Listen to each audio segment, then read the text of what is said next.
25 साल तक अपने कंजूसी से माता पिता को परेशान करने के बाद 30 साल के रमेश नाम के एक लड़के से अनामिका ने शादी की और ससुराल के दरवाजे के सामने आके खड़ी हो गई। सासू माँ शारदा कपूर जला के ले आती है आरती करने के लिए। आरती की रोशनी तेज थी। ये देखकर अनामिका समझ जाती है कि सासू माँ को कपूर ज्यादा जलाने की आदत है और वो कहने लगती है, सासू माँ, हमारी कोई कपूर की कंपनी है क्या? नहीं बहू, पर ऐसा क्यों पूछ रही हो? जहाँ कपूर का एक टुकड़ा जला के घुमा लेती तो हो जाता, पर आपने इतना जलाया, इसलिए पूछा। ससुराल आते ही अनामिका के मुंह से ऐसी बातें सुनकर ससुर जी प्रसाद, सासू माँ शारदा और पति रमेश आश्चर्य होके देखने लगे। परिस्थिति समझते हुए अनामिका मुस्कुरा के कहने लगती है, अब शादी में ऐसी मौज मस्ती तो होती है ना, मैंने तो बस आप लोगों को हंसाने के लिए ये बात कही। हंसने से सेहत अच्छी रहती है, फिर हमें अस्पताल जाने की जरूरत नहीं पड़ेगी और उससे हमारे पैसे भी बचेंगे। शारदा बहू की ऐसी बातों को नजरअंदाज करते हुए अपने बेटे और बहू को घर के अंदर ले आती है। अनामिका जैसे ही अपना दाहिना पैर घर के अंदर रखती है, अपने पति से कहती है, अजी मुझे बेडरूम तक उठा के ले चलिए। उसकी ऐसी बातें सुन के शारदा, प्रसाद और रमेश तीनों शर्मा जाते हैं। अनामिका उनको देखकर फिर कहने लगती है, ओहो, जब आपके पैर हैं, फिर मैं अपना पैर क्यों इस्तेमाल करूं? आप ही बताइए। उसकी ऐसी बातें सुन के तीनों के चेहरे से रंग ही उड़ गए। जैसे दिन गुजर रहे थे, वो अपनी कंजूसी की झलक अपनी सासू माँ, अपने ससुर जी और अपने पति को देते ही जा रही थी। एक दिन सास ससुर को भूख लगती है, तो अनामिका उन्हें एक दूसरे को देखने को कहती है। उसके सास ससुर एक दूसरे की आंखों में आंखें डाल के देखने लगते हैं। फिर 10 मिनट बाद अनामिका बाहर निकल के कहती है, पिताजी, आपकी भूख मिट गई? भूख कैसे मिटेगी बहू? अरे पिताजी, अगर कोई पति अपनी पत्नी की आंखों में देखे तो उसकी भूख मिट जाती है, और अगर फिर भी ना मिटे तो अपनी पत्नी को देखने से मिट जाती है। ऐसा मैंने फिल्मों में देखा है। ऐसा कि आपका बेटा भी कहता है कि मुझे देखकर उनकी भूख मिट जाती है। मतलब आप लोग ठीक से कभी देखा ही नहीं। इसके बाद अनामिका जब कह रही थी, प्रसाद उसे बड़े आश्चर्य होके देख रहे थे। इसके बाद फिर से देखना होगा बहू। नहीं, इसी से पेट भर गया।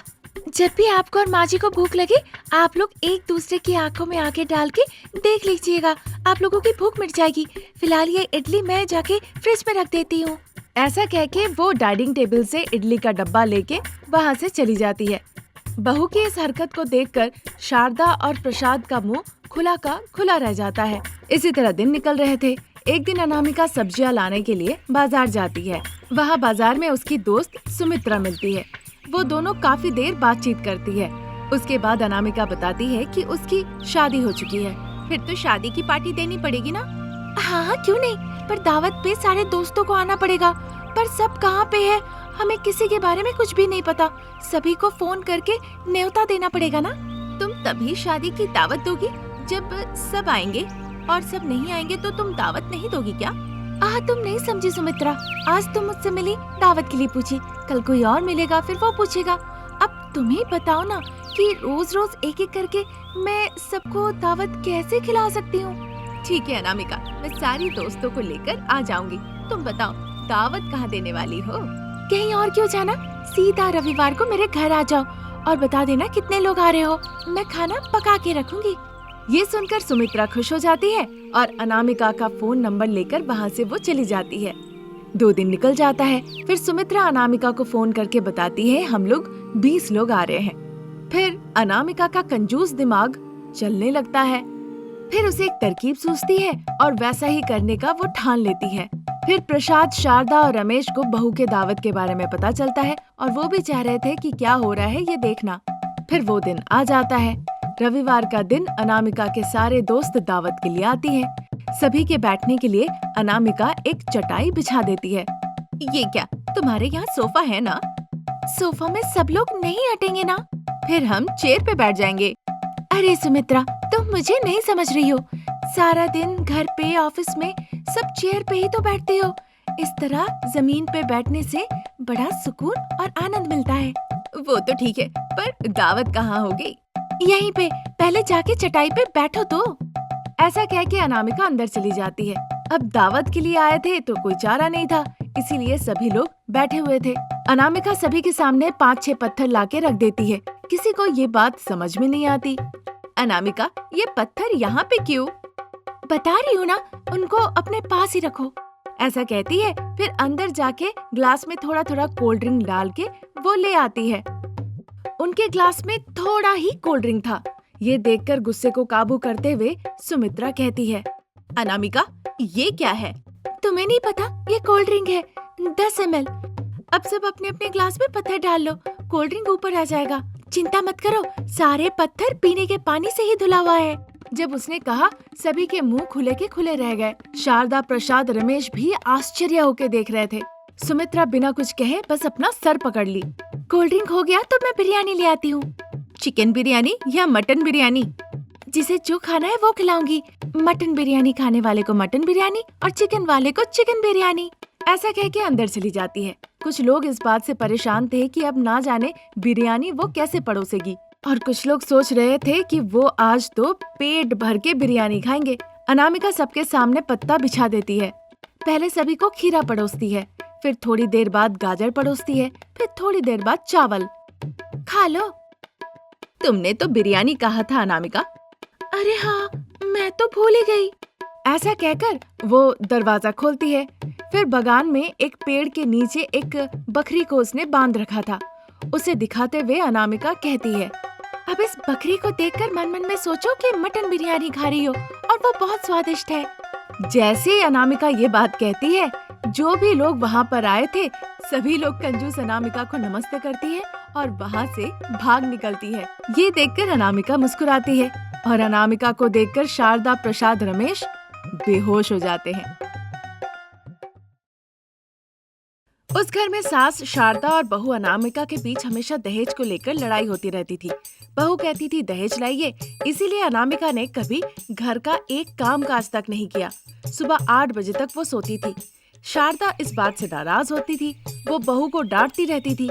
शारदा सुबह सुबह उठ जाती थी, फिर आंगन साफ करती थी और उसमें एक अच्छा सा रंगोली बनाती थी। फिर नहाने चली जाती थी और उसके बाद किचन में जाके वो खाना पकाती थी। उस दिन जब शारदा किचन में खाना बना रही थी, प्रसाद सोफे पे बैठ के अखबार पढ़ रहे थे। ऑफिस जाने के लिए रमेश तैयार होके हॉल में आता है। उसे देखकर प्रसाद कहते हैं, अरे शारदा, बेटा तैयार हो गया है ऑफिस के लिए। कुछ खाने के लिए दे दो और कुछ पीने के लिए भी। देखिए जी, घर में बहू आ गई है। मैं आपके बेटे के लिए कुछ नहीं करने वाली। हाँ, अगर आपके लिए कुछ करने को कहेंगे तो पत्नी होके मैं कर दूंगी। शारदा, तुम ऐसी बात कर रही हो? हाँ, मैं ही कह रही हूँ। बहू आने के बाद मैं सारा काम क्यों करूँ? बेटे से कहो कुछ चाहिए तो मुझसे ना पूछे, जाके अपनी पत्नी से वो चीज मांग ले। आपको क्या चाहिए बताइए, मैं कर देती हूँ। ऐसी बात है तो एक गर्मा गर्म चाय बना दो।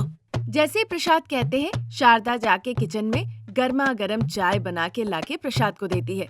रमेश बस अपना मुंह बना के अपनी माँ को देखता ही रहता है। तुम ऐसे क्यों देख रहे हो?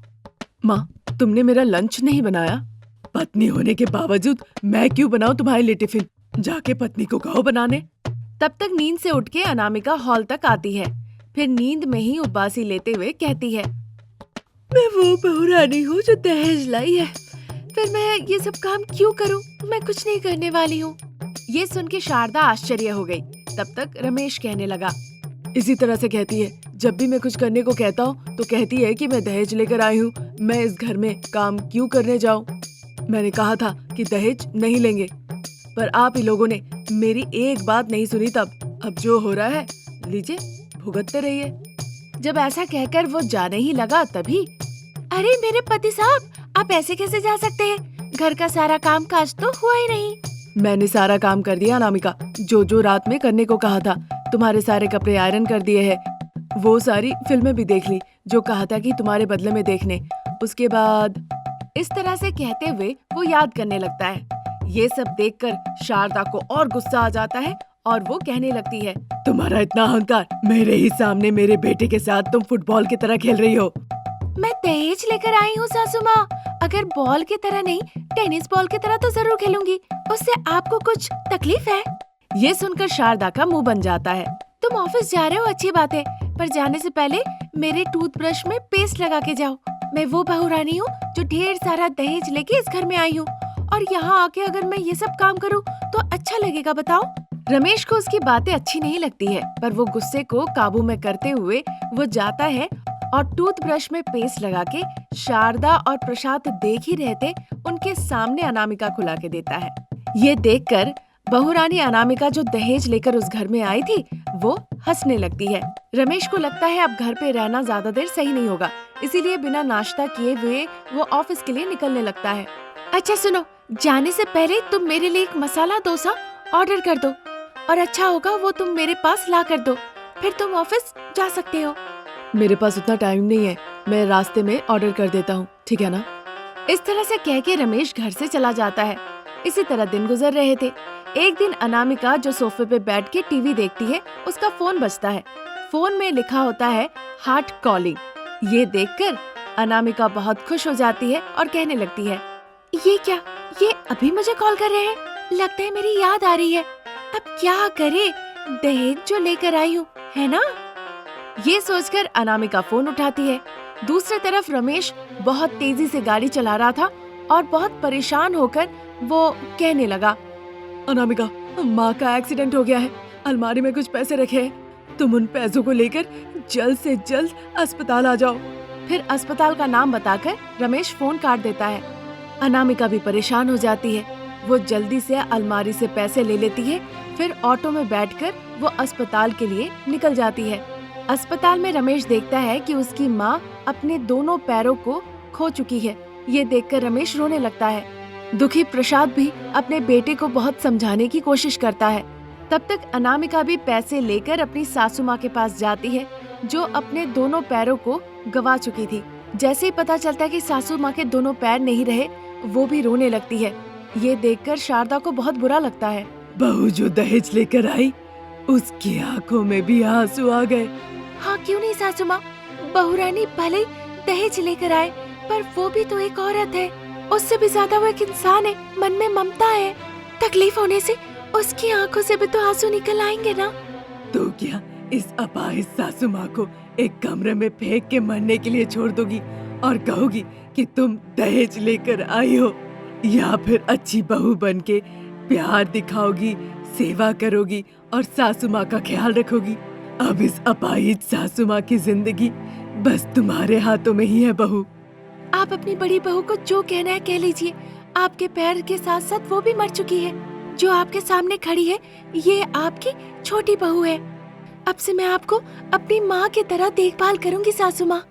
बहू अनामिका की ऐसी बातें सुन के प्रसाद और रमेश बहुत खुश हो जाते हैं। फिर वो शारदा को घर ले आते हैं। फिर जैसा अनामिका ने कहा था, वो दहेज वाली बहू का तेवर छोड़ के बिल्कुल बेटी के तरह शारदा का बहुत सेवा करने लगती है।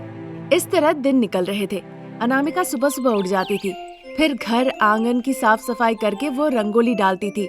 किचन में जाके सास ससुर के लिए अच्छे से खाना पकाती थी। दहेज लाने वाली बहू में ये बदलाव देखकर शारदा बहुत खुश होती है। तभी एक दिन अनामिका जब सासू माँ को दवा दे रही थी, शारदा कहती है, मैं बहुत खुश हूँ बहू रानी। अब मैं अगर मर भी जाऊँ तो कोई चिंता नहीं। तुम इस घर का, पिताजी का, बेटे का बहुत अच्छे से ख्याल रख रही हो। मुझे पता है बाद में भी तुम उन सभी का अच्छे से ख्याल रखोगी। अब तुम अहंकारी दहेज लाने वाली बहू नहीं रही, अब तुम हमारे जैसी ही हो। आप ऐसे कैसे चली जा सकती है माँ जी? क्या आप अपने पोते या पोती से खेलना नहीं चाहती हैं?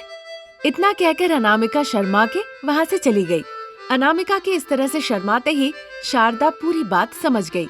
वो बहुत खुश हुई। इस तरह सास बहू के बीच जैसे जैसे प्यार बढ़ा, उनकी जिंदगी भी बहुत खुशहाल हो गई।